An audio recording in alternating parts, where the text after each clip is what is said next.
오늘의 주요 뉴스입니다. 정부가 서울을 포함한 수도권과 세종시를 제외한 전국의 부동산 규제 지역 지정을 해제하기로 했습니다. 지방의 경우 오늘 26일부터 세금과 대출 등 20여 개의 규제가 동시에 완화됩니다.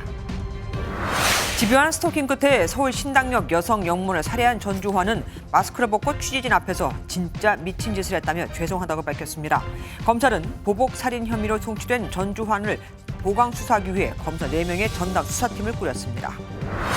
이준석 전 국민의힘 대표의 성접대 의혹에 대해 불송치 결정을 내린 경찰이 이 전 대표의 증거인멸 교사 혐의에 대해 수사를 이어가고 있습니다. 국민의힘은 이 전 대표가 제기한 가처분 신청 사건을 담당하는 재판부를 교체해달라고 요청했지만 법원이 사실상 거부했습니다. 윤석열 대통령은 오늘 새벽 유엔 총회 연설에서 자유라는 단어를 21차례 언급하며 자유를 존중하는 국제사회의 연대를 강조했습니다. 한일 정상회담과 관련해 우리 측이 하겠다는 입장은 변함없지만 관련 언급을 자제하고 있는 가운데 기시다 일본 총리는 회담 성사 발표가 먼저 발표된 것에 대해 불쾌감을 표시한 것으로 전해졌습니다. 전북 군산의 한 초등학교에서 야구부 감독이 5학년 선수를 상습 폭행했다는 MBN 보도 이후 감독에게 맞은 선수가 추가로 드러났습니다. 감독이 학부모들로부터 금품과 향응을 받았다는 주장까지 제기됐습니다. MBN이 단독 보도합니다. 금융감독원이 문재인 정부에서 이루어졌던 은행들의 태양광 대출액 5조 6천억 원에 대해 전수조사하기로 했습니다. 금감원은 특히 이 가운데 1조 5천억 원 정도가 담보 가치보다 초과 대출돼 부실 가능성이 큰 것으로 보고 있습니다.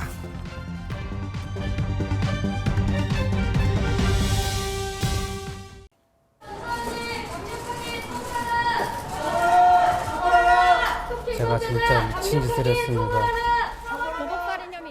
서울 신당역에서 여성 영문을 살해해 검찰로 송치된 전주환이 한 말입니다.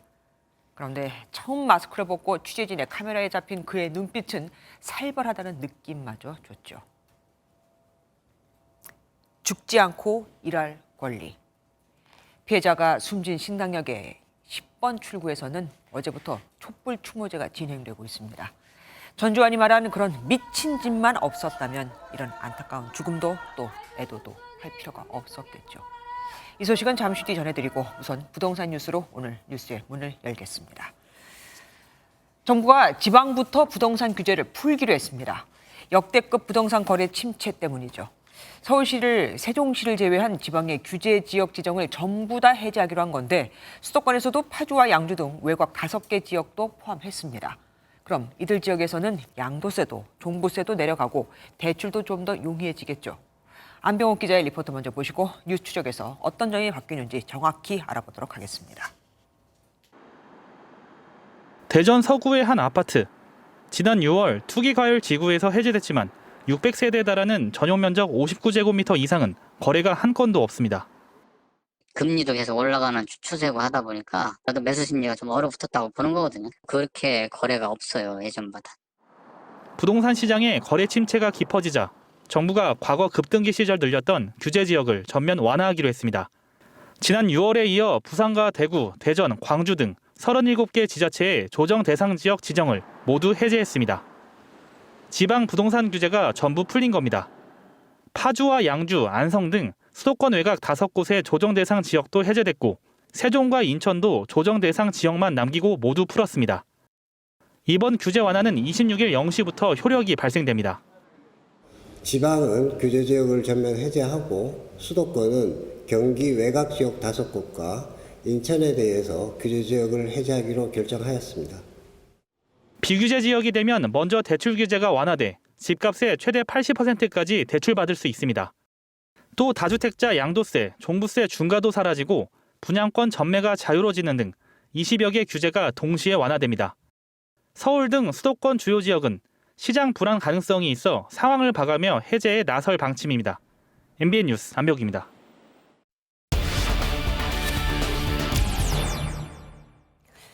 여러 차례 부동산 규제를 완화하겠다고 공언한 정부가 드디어 오늘 규제 지역을 대거 해제한다고 발표했죠.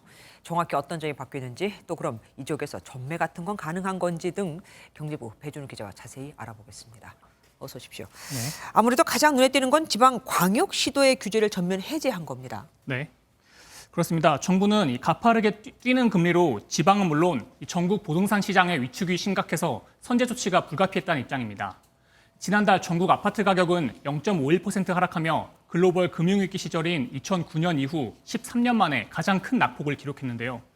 미분양도 크게 늘어 작년 말보다 수도권은 3배 이상 증가한 4,500가구에 달하고 네. 지방도 2만 6천 가구까지 급증했습니다. 네.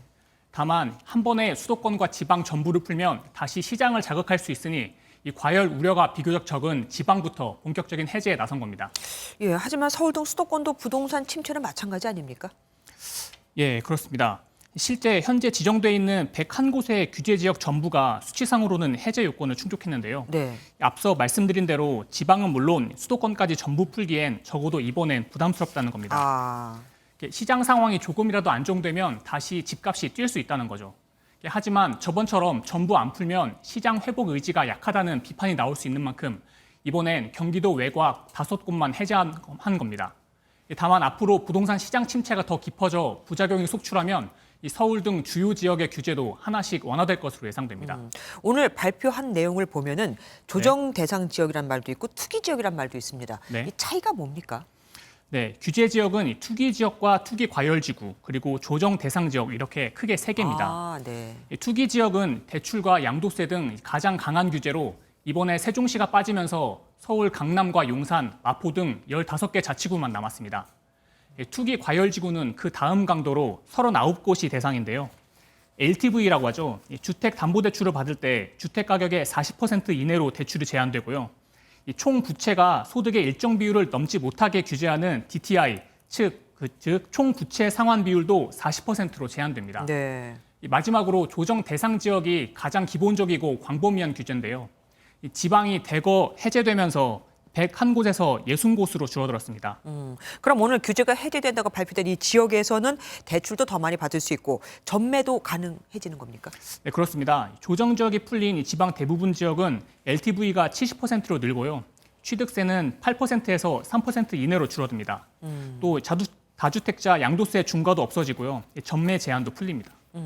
이번 규제 지역 해제로 부동산 거래가 좀 살아날 수 있을까요? 뭐 대출이나 세금 등 부담이 여전한데 큰 효과가 있을까도 모르겠습니다. 네, 지방은 적어도 숨통은 트일 것 같습니다. 이전엔 큰 집으로 갈아타려 해도 대출이 안 나와서 집이 안 팔리면 답이 없었는데요. 네. 이젠 대출이 나오기 때문입니다. 실제 규제가 해제된 이 지자체들은 집값의 수직 하락은 완화될 것이라며 대체로 반기는 분위기입니다. 하지만 고물가와 고금리 등 국내외 경제 상황이 워낙 좋지 않아서 시장 영향은 제한적일 것이라는 게 대체적인 전망입니다. 실제 내일 새벽에 미 연준의 기준금리 결정이 있는데 이번에도 큰 폭의 인상이 예상됩니다. 전문가의 말씀 들어보시죠. 물량도 이미 많아서 선택의 대안이 많은 지역이었거든요. 그래서 서울이나 경기, 인천 이런 데 안 풀면은 뭐 특별히 이전 거는 달라질 건 없을 것 같아요.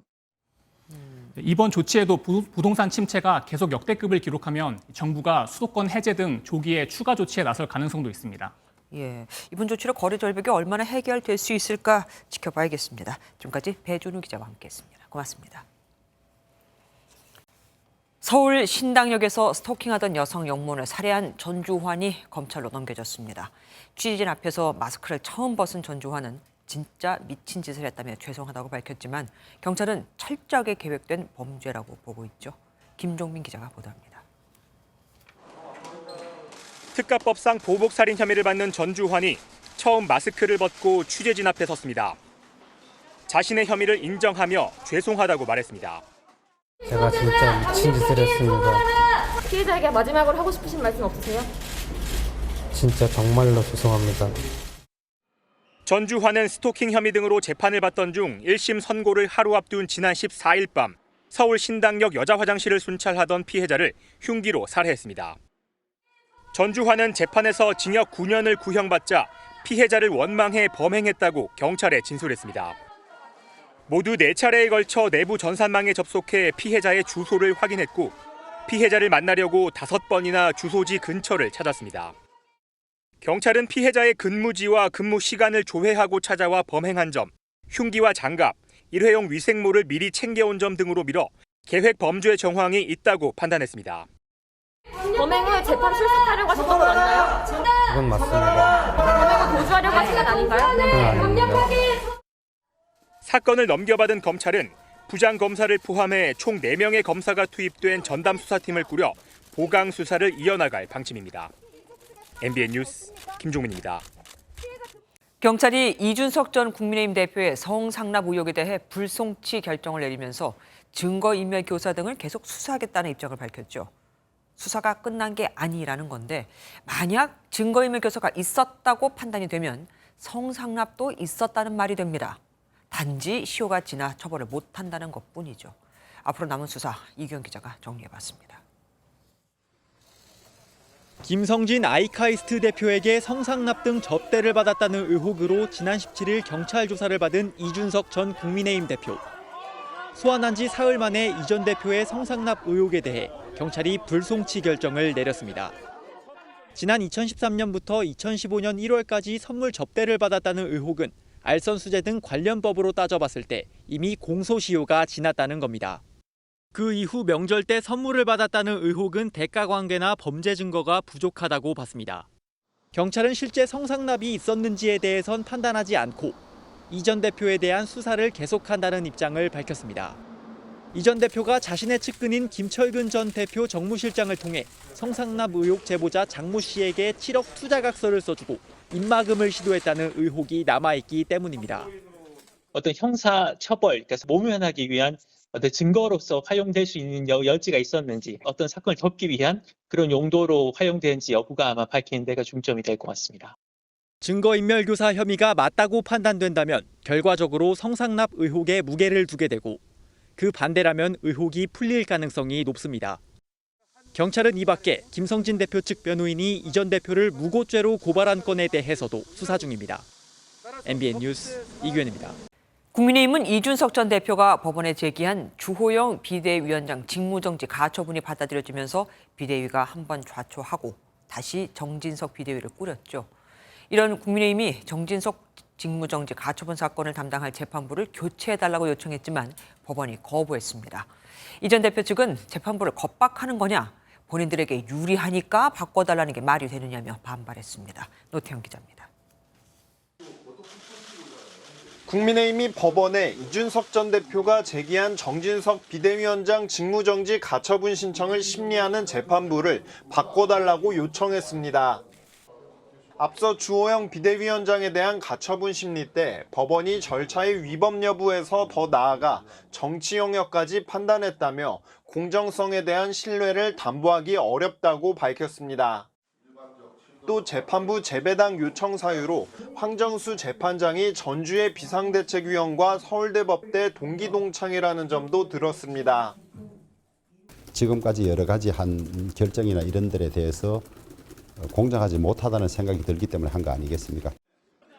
이 전 대표는 전희영과 재판장이 서울대 동기라서 교체해달라는 걸 두고 본인들이 유리할까 봐 기피 신청을 한다는 게 말이 되나라며 지연전술이라고 꼬집었습니다. 국민의힘은 경찰의 이 전 대표 불송치 결정 때문에 재판부 재배당을 요청한 건 아니라고 선을 그었습니다. 재판부 기피 신청은 경찰 수사 결과는 별개로 진행된 걸로 알고 있습니다. 하지만 법원은 국민의힘의 요청을 사실상 거부했습니다. 친족인 변호사가 근무하는 법무법인 등에서 수임하는 사건이 아니면 다른 재판부로 배당하지 않는다고 밝혔습니다. MBN 뉴스 노태현입니다. 윤석열 대통령은 유엔 총회 연설에서 자유는 21번, 유엔은 20번, 국제사회 13번, 평화를 8번 언급했습니다. 문재인 전 대통령이 지난해 마지막 유엔 총회 기조연설에서 협력과 평화를 자주 언급했던 것과는 대조적이죠. 윤 대통령은 북한이라는 단어는 쓰지 않았지만 북한을 애들러 비판하기도 했습니다. 과거 문재인 전 대통령의 유엔 연설 땐 자리를 지키고 박수까지 보냈던 북한 대표부는 윤 대통령이 연설하는 동안에 자리를 비웠습니다. 신재우 기자가 보도합니다. 윤석열 대통령은 약 11분간의 유엔 총회 기조연설에서 자유와 연대란 키워드를 부각했습니다. 특히 자유를 21차례나 언급하며 자유가 위협받을 때 국제사회가 연대해 그 가치를 지켜야 한다고 강조했습니다. 자유와 평화에 대한 위협은 유엔과 국제사회가 그동안 축적해온 보편적 국제규범 체계를 강력히 지지하고 연대함으로써 극복해 나아가야 합니다. 북한에 대한 직접적인 언급은 없었습니다. 다만 핵무기와 인권 유린으로 세계 평화가 위협받고 있다며 북한을 우회적으로 겨냥했습니다. 핵무기를 비롯한 대량 살상무기, 인권의 집단적 유린으로 또다시 세계 시민의 자유와 평화가 위협받고 있습니다. 북한 대표부는 윤 대통령이 연설하는 동안 자리를 비웠습니다. 문재인 전 대통령이 5차례 유엔 기조연설을 했을 때 영상으로 진행됐던 2020년을 제외하고 모두 직접 지켜보고 2018년엔 박수를 쳤던 것과는 대조적입니다. 윤 대통령은 북한에 대한 언급을 자제하는 대신 세계은행 금융중개기금에 3천만 달러 투입을 밝히는 등 국제사회에서 우리나라의 위상을 부각시키는 데 집중한 것으로 분석됩니다. MBN 뉴스 신재우입니다. 유엔 연설 외에 윤 대통령의 중요한 일정 중 하나죠. 한일 정상회담은 아직도 개최 여부가 안개 속입니다. 당초 우리 측은 일본과 회담이 흔쾌히 합의됐다고 했지만 일본 언론은 기시다 총리가 불쾌감을 드러냈다고 보도하고 있거든요. 뉴욕 현지 연결해 보겠습니다. 황정 기자, 한일 정상회담이 열린다면 뉴욕 시간으로 오늘 아니겠습니까? 발표된 게 아직도 없는 겁니까? 네, 지금 뉴욕 시간은 21일 아침 6시대를 지나고 있습니다. 캐나다로 가는 게 뉴욕 시간 22일쯤이라고 대통령실은 밝혔기 때문에 한일 정상회담을 한다면 사실상 오늘 해야 되는 상황입니다. 하지만 한일 정상회담 이제 한다 이런 발표가 아직까지 없습니다. 한일 정상회담 시간에 대해서 대통령실은 시간을 발표할 일정이 정리되는 상황이 되면 발표하겠다 이 정도의 발언만 반복하고 있습니다. 일본 언론을 통해 본 일본 정부의 반응은 조금 더 차갑습니다. 아사히 신문은 회담 개최에 합의했다고 한 지난 15일에 대통령실 핵심 관계자 발언을 들은 기시다 총리가 강한 불쾌감을 내비치며 만나지 않아도 관계없다는 취지의 말을 했다 이렇게 보도하고 있습니다. 예, 합의가 빨리 안 되고 있는 건 아무래도 강제징용 배상 문제가 안 풀려서겠죠? 그렇습니다. 정상 간의 정상회담은 사전에 의제를 조율하는 게 일반적입니다. 그러나 이제 일본 정부의 입장은 계속 그대로 고수가 되고 있습니다. 1965년 한일 청구권 협정으로 강제징용 배상 문제는 해결이 됐고 그 이후에는 한국 정부가 책임져야 한다고 일본 정부는 말하고 있습니다. 그간 일본은 배상이란 단어 하나에도 거부감을 보여왔는데요. 하지만 우리나라는 민간 조직을 통한 징용 배상을 포함한 아이디어를 이미 한일 외교장관 회담에서 일본 측에 제안한 상황입니다. 이런 간극이 작지 않기 때문에 회담 전 사전 조율이 힘든 것으로 보이고요. 여기다 일본이 징용 피해자에게 사과하는 문제도 해결은 쉽지 않습니다. 기시다 총리의 지지율이 30%도 되지 않는 수준이라는 것도 악재입니다. 이 배상 문제의 보수층을 신경 쓰지 않을 수 없기 때문입니다. 물론 아직까지 한일 정상회담이 개최될 가능성에 무게가 실리는 건 사실입니다만 이런 첨예한 신경전 속에서 과연 한일 정상이 정식 회담으로 만날지 약식 회담으로 만날지 오늘 상황을 조금 더 지켜봐야 할 것 같습니다. 지금까지 뉴욕에서 MBN 뉴스 황재원입니다. 윤석열 대통령은 미국으로 떠났지만 우리 정치권은 아직도 영국에 머물러 있습니다. 윤 대통령의 조문 취소 문제 때문인데요. 윤 대통령이 예정된 대로 장례식 전날 조문을 하지 못한 데 대해 야당은 1일 1참사라고 비판을 이어갔고 여당은 혼밥 외교보다는 낫다며 5년 전 문재인 전 대통령의 중국 방문을 소환했습니다. 백길종 기자입니다. 더불어민주당은 대통령실의 해명과 달리 장례식 전날 오후에 조문한 정상들이 있었다며 정부의 해명을 요구했습니다. 처음엔 교통 상황 때문이라 했지만 시간이 갈수록 해명만 늘어났습니다. 급기야 어제 외교 분야 대정부 질문에서 홍보수석의 해명마저 거짓임이 드러났습니다. 조문 취소로 국격이 실추됐다며 외교 참사라고 쏘아붙였습니다. 조문 없는 조문외교 또 외교 참사가 발생했습니다. 대통령 선거 취임 이후에 1일 1참사를 계속 지금 기록하고 있지 않나 그런 생각이.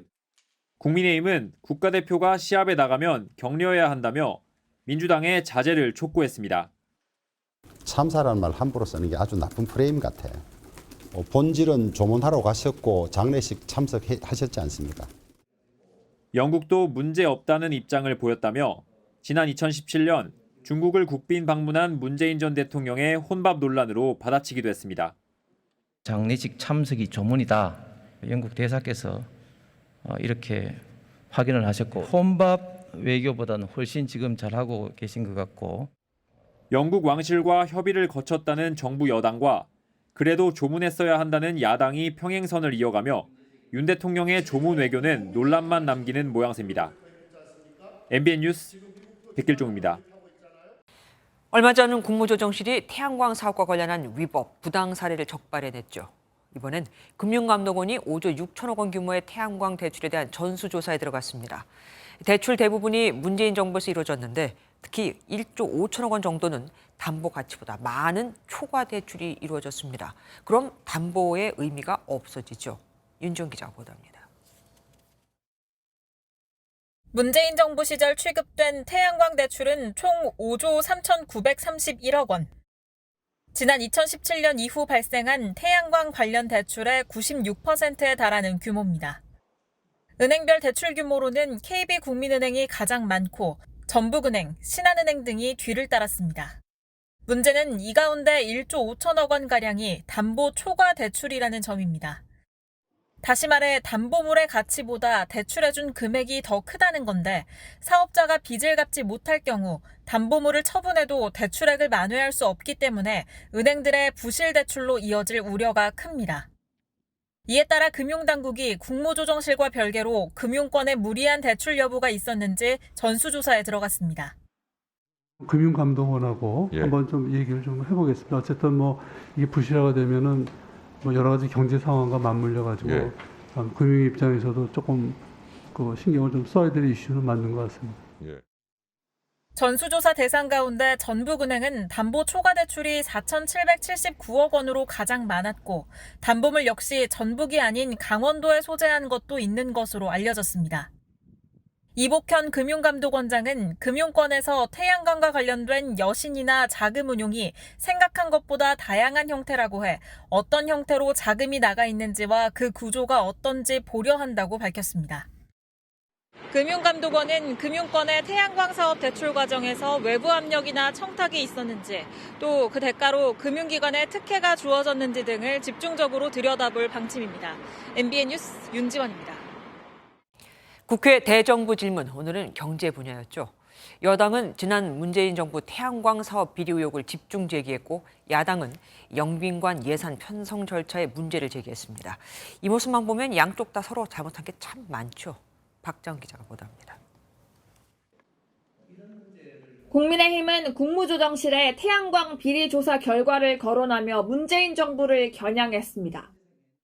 국무조정실 1차 샘플 조사만 하더라도 지금 적발 금액이 거의 2천억 가까이 되고 있는데 이 부분에 대해서는 에너지관리공단 등을 주무부처라고 있는 산업부의 감독 책임도 재생에너지 보급 자체는 확대해 나가면서 방금 지적하신 그런 불합리한 사항들은 철저하게 발본색원해 나가도록 하겠습니다. 여당은 중국산 셀과 모듈 점유율이 급증했다며 전 정부가 무조건 보조금을 지급한 결과라고 비판했습니다. 이에 대해 민주당은 신재생에너지의 위축으로 이어질 수 있는 조사의 부작용을 우려하며 영빈관 신축 예산으로 반전을 꾀했습니다. 지난 8월 대통령 비서실이 기재부에 예산안을 요청했으나 기재부가 정작 윤 대통령에게 보고하지 않은 이유부터 따져 물었습니다. 기재부가 각 부처의 예산 심의에서 이게 적정하느냐, 이게 문제가 있다 이런 평가를 하는 절차도 안 받고 프리패스했습니다. 아닙니다. 공식적으로 대통령 비서실에서 제안을 했고 대통령께 저희들이 소위 말하는 약 40조 되는 예산에 관해서 전체적인 총량이나 기조 그리고 주요 핵심 국정 과제 이것을 보고 드리지 개별 사업에 관해서 저는 직무유기라고 봅니다. 비서실이 기재부에 낸 예산 공문 제출 요구에 추 부총리는 국가보안시설에 해당돼 공유는 어렵다고 말했습니다. MBN 뉴스 박지원입니다. 초등학교 야구부 감독이 제자를 상습적으로 폭행했다는 소식 어제 보도해드렸죠. 감독에게 맞은 학생이 더 있었습니다. 뿐만 아닙니다. 감독이 학부모들로부터 금품과 룸살롱, 접대 등 향응까지 받았다는 주장도 제기됐습니다. 아이들 간식비를 가로채기도 했다네요. 강세훈 기자가 단독 보도합니다. 초등학교 5학년 학생의 다리와 엉덩이에 피멍이 들었습니다. 야구를 시작한 지 2년밖에 안 됐는데 훈련 중에 잘못했다는 이유로 감독이 때린 겁니다. 투수 올라가서 볼넷 많이 내주면 내려가게 하고 맞고 해요.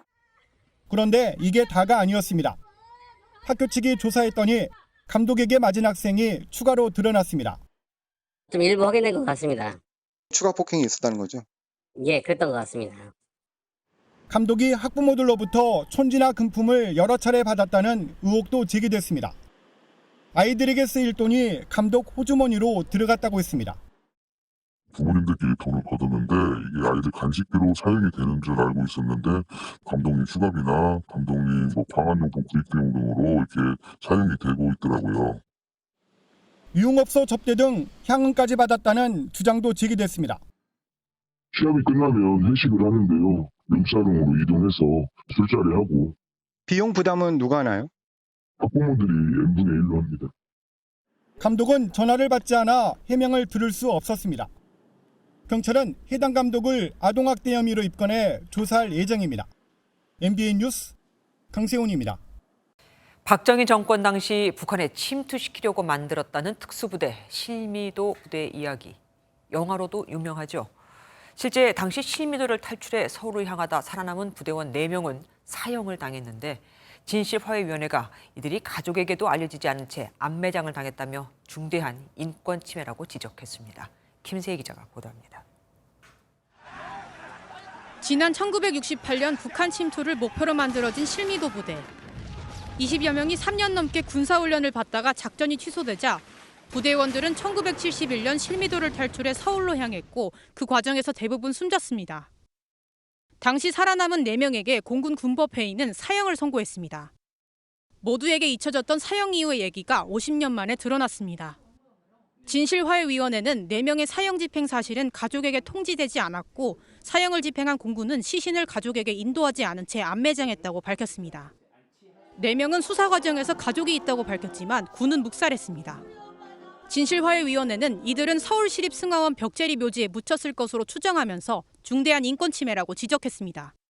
사형 집행에 대한 통지, 시신 인도 이런 부분들을 유족들에게 해줘야 되는데 군 행정법 규정을 위반하고 위법한 공권력 행사로 오빠가 돌아가시면서도 너무너무 억울하다고 그렇게 하면서 돌아가셨거든요. 근데 그 한을 풀어주고 싶어요. 진실화해위원회는 국가가 공작원 4명의 유족에게 사과하고 유해가 가족에게 인도될 때까지 유해 발굴 및 매장지에 대한 조사를 계속해야 한다고 권고했습니다. MBN 뉴스 김세희입니다. 태국에서 위조한 차량 번호판을 밀수입해 불법 체류 중인 외국인들에게 판매한 일당이 검거됐습니다. 이들은 위조 번호판을 SNS를 통해 앞뒤 한 세트에 45만 원씩 받고 팔았는데 당연히 좋은 일에 쓰이지 않았겠죠. 일부는 마약과 뺑소니 범죄까지 활용됐습니다. 김영현 기자가 보도합니다. 충북 괴산의 한 횡단보도입니다. 은색 승용차가 빨간색 신호를 보고 멈추려던 차량을 그대로 들이받습니다. 피해 운전자가 내려 쫓아가 보지만 사고를 낸 차는 그대로 도주해버립니다.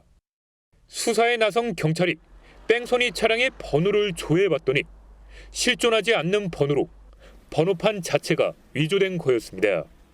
그런데 이 위조 번호판은 한 달 전 검거된 태국인 마약 운반책 차량에 달린 가짜 번호판과 비슷한 방식으로 제작됐습니다. 정교하긴 했지만 번호판 테두리 마감이 조잡했습니다. 경찰은 마약 운반책을 추궁해 SNS에서 위조 번호판이 판매되는 걸 확인하고 3개월간의 수사 끝에 유통책 2명을 붙잡았습니다. 이들은 지난해 7월부터 태국에서 위조 번호판 126세트를 청소 물품 등으로 위장해 국제 택배로 일반입했습니다. 위조 번호판 113개를 앞뒤 한 세트당 45만 원씩 받고 팔아 5천만 원의 부당이득을 챙겼습니다. 경찰 추적 끝에 붙잡힌 구매자 21명은 국내에서 불법 체류 중인 태국인으로 일부는 위조 번호판을 대포차에 부착해 범죄에 활용했습니다. 구매자들 일부는 마약 판매, 뺑소니 교통사고 등의 각종 범죄에 연루된 것으로 확인되었고 경찰은 검거된 24명 중 5명을 자동차 관리법 위반 등의 혐의로 구속하는 한편 태국 총책 2명에 대해서는 인터폴 적색 수배를 요청했습니다. MBN 뉴스 김영현입니다. 코로나19 백신을 접종한 뒤 뇌질환 진단을 받은 30대 남성에게 국가가 피해를 보상하라는 첫 법원 판결이 어제 나왔죠. 법원은 다른 원인에 의해 증상이 발생했다는 확실한 증명이 없는 한 백신 접종과 연관성이 없다고 단정하기 어렵다고 판단했습니다. 이 남성이 접종 전까지 건강하다가 접종 직후에 증상이 나타난 점, 코로나19 백신은 다른 백신과 달리 단기간에 개발됐다는 점도 고려됐습니다. 현재 코로나19 백신 피해 보상과 관련해 진행 중인 소송은 모두 9건. 하지만 정부에 보상 신청한 것은 8만 건이 넘습니다. 이번 법원 판결을 계기로 유사한 소송은 당연히 줄을 잇겠죠. 정태훈 기자가 보도합니다. 고3 수험생 아들을 하루아침에 잃은 장성철 씨는 지금도 당시 상황이 눈에 선합니다. 아침에 이제 깨우려고 방에 이제 불렀는데 대답이 없어서 방문을 열어보니 팔과 다리가 조금 경직되어 있는 상태였습니다. 법적으로 예방접종 보상 신청에 대한 정부의 판단 기한은 120일이지만 1년이 되도록 보상은커녕 아무 답변도 듣지 못했습니다. 아들 생각만 하면 사실 가슴이 아파서 사실 정상적인 사회생활을 할 수도 없을 뿐더러 결과가 어떻게 나올지 그거에 대한 그런 하루하루 고통 속에서 살아가고 있습니다. 그런 가운데 백신 접종에 대한 정부 책임을 인정하는 법원의 첫 판단이 나오면서 파장이 일고 있습니다. 법원은 원고가 병력이 없었던 점, 접종 후 증상들이 질병청이 언급했던 증상들이라는 점 등을 고려해 판단한 건데 정부는 즉각 항소했습니다. 의학적 근거와 또 백신의 이상 반응 정보 그리고 여러 가지 제도적 절차에 기반해서 적극적으로 소명해 나갈 예정입니다. 하지만 8만 건이 넘는 보상 신청 건수와 인과성 규명이 까다로운 점 등을 고려하면 앞으로 비슷한 소송들이 쏟아질 수 있다는 전망이 나옵니다. 인과성 인정해준 수치는 3명 중에 1명이라고 하지만 실질적으로 사망자는 지금까지 단 8건, 중증 환자에 대해서는 22명밖에 인정을 안 하고 있다는 거예요. 현재 법원에 접수된 백신 피해 보상 소송은 총 9건. 줄 소송이 예고되고 있는 가운데 보다 적극적인 정부의 대응이 필요해 보입니다. MBN 뉴스 정태용입니다. 다음 주 화요일부터 오미크론 변이에 대응할 수 있는 개량 백신의 사전 예약이 시작됩니다. 면역 저하자, 고령층 등이 우선 접종 대상으로 실제로 맞는 건 10월부터인데 정작 시민들은 시큰둥합니다. 이미 4차까지 맞았는데 또 코로나도 감소 중인데 맞아야 되나? 이거죠. 조유루 기자가 보도합니다. 가장 먼저 맞을 수 있는 1순위는 요양병원 등 감염취약시설 입소자와 종사자, 60세 이상 고령층, 면역저하자 등으로 약 1,300만 명 정도입니다. 다음 주 화요일부터 사전 예약을 할 수 있고 실제 접종은 10월 11일부터 시행됩니다. 우선순위에서 빠졌더라도 2차 접종까지 완료한 18세 이상 성인은 잔여 백신을 신청해 맞을 수 있습니다. 이가 백신은 기존 백신에 비해 오미크론 변이에 대해 중화항체가가 높아지는 것으로 확인되고 있습니다. 하지만 이미 4차까지 접종이 이루어졌고 확산세도 줄어드는데 또 맞아야 하느냐는 의견이 많습니다. 내가 코로나를 한번 걸려서 했기 때문에 많은 사람들이 4차 이상은 안 맞으려고 그러는데 지금 현재로 봐서는 코로나가 많이 소멸돼가고 그러니까 맞을 생각 없습니다. 실제 백신 접종이 시작됐을 때 87%에 달하던 접종률은 3차에서 65%로 떨어졌고 4차 접종은 14%로 급격히 떨어져 높은 접종률을 기대하기 어려운 상황입니다. 백신의 이상 반응과 부작용도 접종을 꺼리는 요인이 되고 있습니다. 이가 백신은 임상 시험에서 기존의 이제 백신 대비 이제 국소 부작용이나 전신 부작용이 오히려 빈도가 약간 낮은 경향을 보였어요. 과학적인 근거를 바탕으로 잘 설명하고 정부는 접종자 중 문자 수신에 동의한 경우 일주일간 건강 상태와 일상생활 문제 여부를 확인하겠다고 밝혔습니다. MBN 뉴스 조유로입니다. 이번 겨울은 특히 독감에 더 주의해야 합니다. 그 어느 때보다 일교차가 큰 날이 이어지고 있고 감기에 대해 국민 대다수의 자연 면역도 떨어져 있기 때문입니다. 코로나와 동시에 유행하는 트윈데믹도 우려된다고 하죠. 오늘부터 노인 등 고위험군을 대상으로 한 무료 독감 접종이 시작됐습니다. 이상주 기자가 다녀왔습니다. 독감 예방을 접종하려는 사람들로 병원이 북적입니다. 코로나 유행 이후 처음으로 독감주의보가 발령되면서 코로나19와 동시에 유행하는 트윈데믹 가능성이 커지고 있습니다.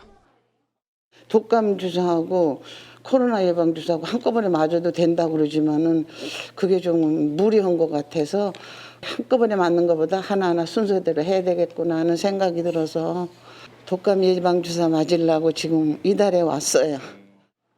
방역 당국은 만 13세 이하 어린이와 임신부, 만 65세 이상 고령을 대상으로 오늘부터 무료로 백신 접종을 시작했습니다.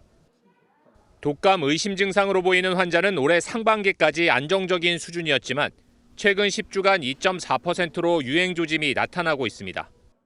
최근 아침 기온이 뚝 떨어지면서 오늘 서울의 경우 10도 이상 일교차가 발생하고 경남 내륙은 15도에 달하는 등 감기에 걸리기 쉬운 날씨를 보이고 있습니다. 특히 지난 2년간 감기와 함께 독감이 유행하지 않아 자연 면역 수준이 낮아진 데다 거리두기 해제로 올해 독감 확산세는 예년보다 강할 것으로 예상합니다. 한절기에는 일교차가 커지고 이 바이러스 증식이 쉬워지기 때문에 감기나 기관지염 등 이 호흡기 질환이 늘어나게 됩니다. 사람들의 이 호흡기 점막이 건조한 공기로 인해서 약해지면서 이 감기에 취약해지는 겁니다. 독감은 폐렴과 내수막염 등 합병증을 유발하는 만큼 접종을 통해 예방하는 것이 중요합니다. MBN 뉴스 이상주입니다. 지금 이 시각 서울 신당역 살인 사건이 일어났던 그 장소에선 시민들의 추모 행사가 열리고 있습니다.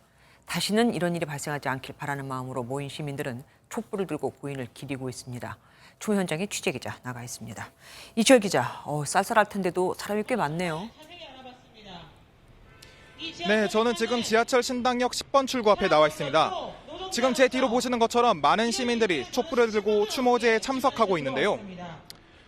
특히 오늘 추모제에는 현장에서 고인과 함께 근무했었던 서울교통공사 직원들도 함께 참여했습니다.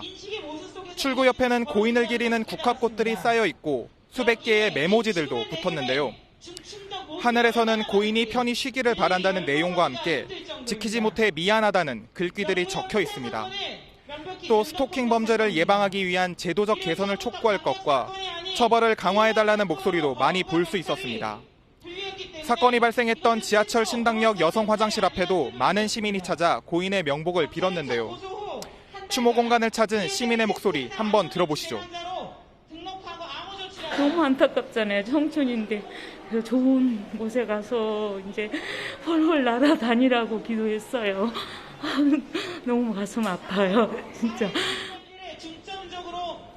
특히 꽃과 함께 고인이 좋아했을 법한 식음료와 물건들도 놓여 안타까움을 더하고 있습니다. 추모제는 다음 주 금요일까지 매일 저녁 7시 이곳 신당역 10번 출구 앞에서 열릴 예정입니다.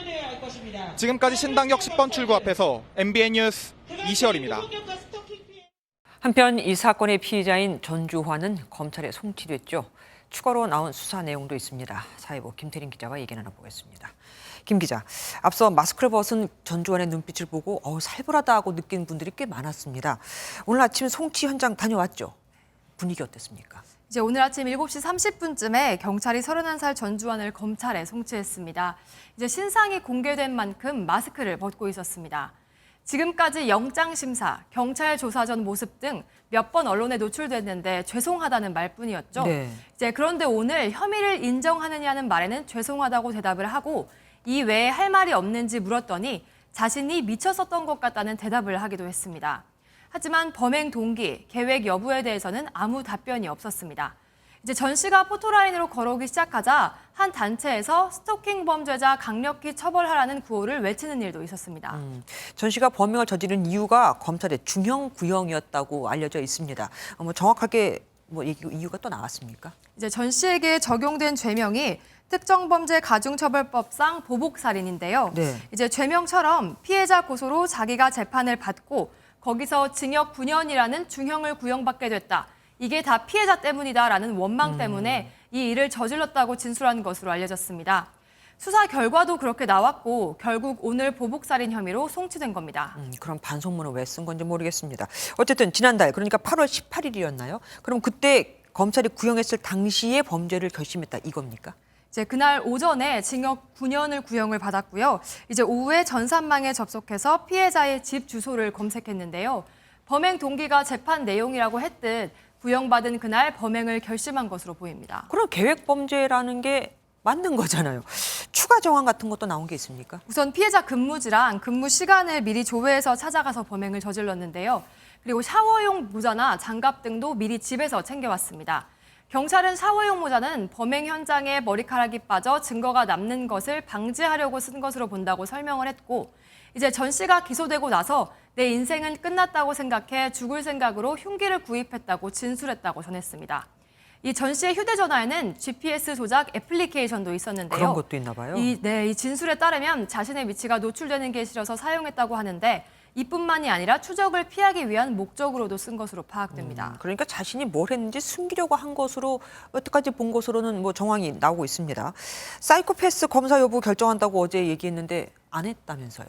이제 프로파일러와의 면담 과정에서 사이코패스 검사를 할 필요가 없다고 판단을 한 건데요. 왜요? 사이코패스는 사회적 관계가 제로인 사람인 만큼 스토킹 범죄와 사이코패스는 양립하기 어렵다고 경찰은 설명했습니다. 네. 이 결과적으로 전 씨의 경우도 살펴봤지만 사이코패스의 가능성은 낮다고 판단해 검사하지 않았다고 합니다. 이제 검찰이 사건을 넘겨받았는데요. 검찰총장의 전주환에 대한 언급도 있었습니다. 별도의 특별수사팀을 만들어서 특별수사팀에서 오늘 송치받은 이후부터 상세하게 수사를 해서 수사 결과를 내놓도록 그렇게 하리라고 피해자 지원에도 빈틈없이 하도록 하겠습니다. 한편 전 씨가 처음 고소를 당했을 때 첫 구속영장이 기각이 됐는데 영장을 기각한 판사에게 징계를 내려야 한다는 서명운동과 기자회견까지 열리고 있습니다. 하긴 법원은 어제 독립성을 이유로 국회에 나오지도 않았죠. 여기까지 듣겠습니다. 김태림 기자와 함께했습니다. 대만 해협에서 또다시 일촉즉발의 긴장감이 돌고 있습니다. 그간 중국은 정찰용 드론만 보냈었는데 이젠 무기가 달린 공격용 드론을 동원해서 대만 섬 주변을 살피고 있거든요. 공격용 드론 등장에 미국은 캐나다와 합동으로 군함을 대만 해협으로 출동시켰습니다. 베이징에서 윤석정 특파원이 전해왔습니다.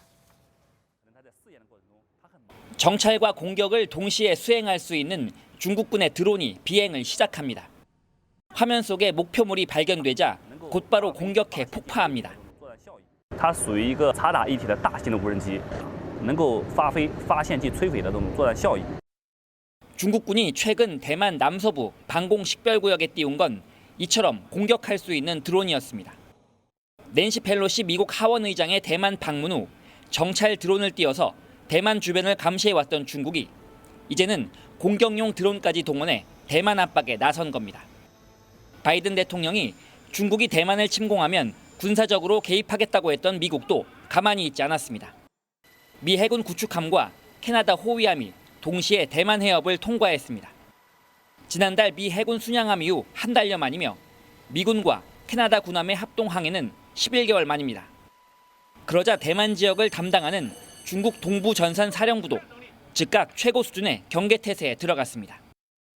中国人民解放军东部战区组织海空兵力全程跟监警戒。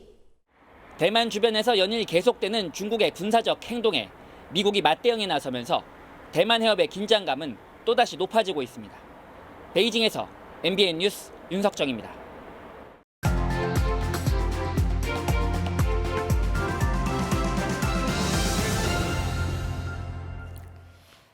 조선시대에 사직 상소를 무려 37번이나 올려 최다 기록을 쓴 인물 누구일까요? 20여 년 동안 5차례나 영의정을 지내면서 효종과 현종을 보필한 정태화입니다. 그는 전염병과 기근을 해결한 명재상으로 꼽히지만 37번이나 사직 상소를 올렸다는 이유로 재상직을 너무 가볍게 봤다는 평가도 받고 있죠. 고위공직자 범죄수사처에서 검사와 수사관들이 줄지어 사직을 하고 있습니다. 최근 검사 2명이 사직 의사를 밝혔는데 이미 지난 3개월간 3명의 검사가 사의를 표했거든요. 이들까지 공수처를 떠나면 공수처 검사는 처장, 차장을 포함해서 모두 18명만 남게 됩니다. 공수처는 현재 검사 3명을 추가 임명하기 위해 후보자들을 대통령에게 추천한 상태인데 이들이 임명돼도 정원인 25명에 한참을 못 미칩니다. 검사뿐 아니라 수사관도 올 들어 8월까지 8명이 사직했고 최근엔 2명이 더 사직 의사를 밝힌 상태. 이유가 뭘까요? 공수처는 검사들의 사직 행렬이 한 가지 사유 때문은 아닐 것이라면서도 공수처 검사의 임기를 비롯해 법적으로 미비한 점들이 많기 때문이라고 합니다. 하지만 공수처가 출범한 지는 벌써 1년 8개월이 됐죠. 인력난은 출범 초기부터 계속돼 왔고요. 일부 검사들은 지휘부의 판단력 부족과 그에 따른 구성원들의 불신을 이탈 배경으로 꼽습니다. 인사 배당과 관련해 지침이나 기준도 없고 지휘부와 수사 방향성에 맞지 않으면 사건을 주지도 않는데 열심히 할 수가 있겠냐면서요. 또 윤석열 대통령이 대선 때부터 공수처 개혁을 공약했던 만큼 검사들이 자기만 살겠다고 공수처를 서둘러 떠나는 것 아니냐는 비판도 나옵니다. 자기 조직도 제대로 추스리지 못하는 공수처에 나부터 살겠다고 직을 던지는 공수처에 내 사건을 맡기고픈 사람이 과연 있을까요? 지난달 공수처는 독립적인 수사를 하겠다는 뜻을 담아 새 로고 현판 제막식을 가졌습니다. 그동안 국민께 실망스러운 모습을 보여줬지만 오늘을 계기로 일신우일신하겠다는 김진욱 처장의 다짐. 이번엔 믿어보고 싶습니다. 김조의 그런데 오늘은 공수처 출사표 이유 아는가? 였습니다. 고물가, 고금리, 고환율. 요즘 우리 경제를 어렵게 만드는 세 가지 악재입니다. 물가를 잡으려고 금리를 올리고 미국 금리가 올라가니 달러와 가치가 뛰어오르고 서로 맞물려 돌아가는 악재라 연결고리를 끊기가 쉽지 않죠. 그런데 내일 미국이 금리 결정을 또 내리죠. 0.75%포인트냐 1%포인트냐를 두고 우리 금융시장은 긴장감이 역력했습니다. 어떤 결정을 하건 미국 금리 인상은 환율을 더 끌어올릴 텐데 중소기업들은 지금보다 환율이 더 오르면 사망 선고라며 그야말로 좌절하고 있습니다. 환율이 오르면 수출에 유리하다는 것도 이제는 다 옛말이 됐거든요. 박은채 기자가 보도합니다. 내일 미국 FOMC 금리 결정을 앞두고 우리 증시는 1% 가깝게 하락하며 불안감이 역력했습니다. 환율도 다시 1,390원 중반대로 뛰어올랐습니다. 미국은 지난 6월과 7월 기준금리를 0.75%포인트씩 올렸는데 이번에도 큰 폭의 인상이 유력합니다. 지금 연준의 그 구성이 굉장히 매파적으로 기울었고 과잉 매파가 될 가능성이 있어서 1% 올리는 것도 배제할 수는 없다. 데이터를 보면 국내 자본이 나가는 거예요. 미국 기준금리가 우리 금리보다 높은 역전 현상이 다시 발생하면 환율은 지금보다 한 단계 더 뛰어오를 가능성도 배제할 수 없습니다. 유례없는 고환율로 원자재를 수입하는 중소기업들은 직격탄을 맞았습니다. 원자재는 달러로 수입하고 납품 대금은 원화로 받기 때문입니다. 50년째 금속 가공업을 해온 이영창 씨는 환율이 치솟기 전 사둔 원자재가 바닥을 보이고 있어 불안합니다. 원자재가 100% 수입을 하고 있기 때문에 환율에 대단한 영향을 미치는 건 사실입니다. 지금 이렇게 한 2, 3개월은 과거 물량이 가져서 버틸 수 있는데 그 이후에는 영향을 받겠죠.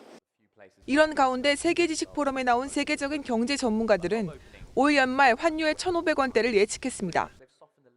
For the time being, into this Christmas, it's going to be a pretty wild ride for most of Asia and Europe with the dollar. We're looking for another 10% dollar. And unfortunately for dollar Korea, it's something like 1450 to 1500. That's where we could be by Christmas. MBN 뉴스 박은채입니다.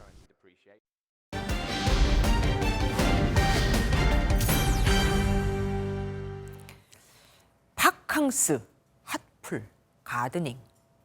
무슨 뜻인지 이해되십니까? 서울시가 각종 사업과 정책을 홍보하겠다며 내놓은 공식 보도자료에 적은 표현들입니다. 서울시는 우리 한글이 자랑스럽지 않은 걸까요? 누구나 알기 쉽게 우리말을 쓰면 될 텐데 왜 굳이 어려운 외국어를 남발하는 걸까요? 포커스M 정종 기자가 살펴봤습니다.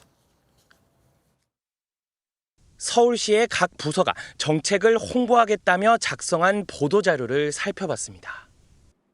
기자는 물론 시민 모두에게 공개된 자료인데 가드닝, 핫플, 파캉스 등 이해하기 어려운 외국어와 신조어가 가득합니다. 생활 원예나 인기 명소 등 국립국어원이 다듬은 우리말이 있는데도 외국어를 남발하는 겁니다. 보타닉 썸머 나이트 등 외국어로 도배된 포스터 역시 의미가 와닿질 않습니다. 시민들은 고개를 갸우뚱합니다. 봤을 때 좀 이렇게 이해가 돼야 되는데 용어 자체를 잘 모르다 보니까 한 번도 생각하게 되고.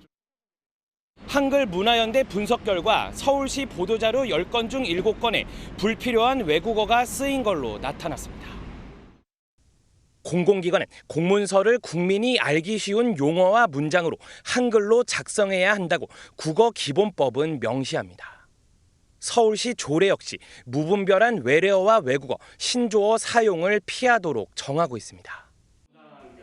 시민이 쉽게 이해할 수 있는 한글로 써야 한다는 법과 조례까지 있지만 안 지키는 겁니다.